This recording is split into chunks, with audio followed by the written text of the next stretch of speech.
नको वाजवू श्री हरी मुरली रे, तुझ्या मुरलीने तान बुक हरले रे, तुझ्या मुरलीने तान बुक हरले रे, नको वाजवू श्री हरी मुरली रे.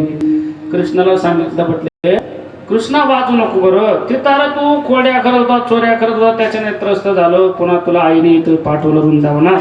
आता इथं तू वेणू वाजवतो ना, मला काही सुचत नाही बरं. एक म्हणे कृष्णा, हिला काही कळत नाही, वाजव पण हळू वाजव. धीरे से बजाना बंसी बजाने वाले, मुरली सुनाने वाले, मुरली सुनाने वाले, बंसी बजाने वाले, धीरे से बजाना बंसी बजाने वाले, मुरली सुनाने वाले. भगवान परमात्म्याने वेणू वाजवल्यानंतर एक म्हणे नको वाजू, एक म्हणे हळू वाजव. भगवान कृष्ण कण्याने विचारलं का गे गवळणींनो, मी वेणू वाजवतो, तुम्हाला त्रास होतो काय? एका गवळीने सांगितलं म्हणले काना, तुझा जर कधी वेणूचा नाद ऐकला तर माझा काय अवस्था होती, माझी अवस्था कशी होती. विसरल्या कामधंदा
गेली भुलून. अरे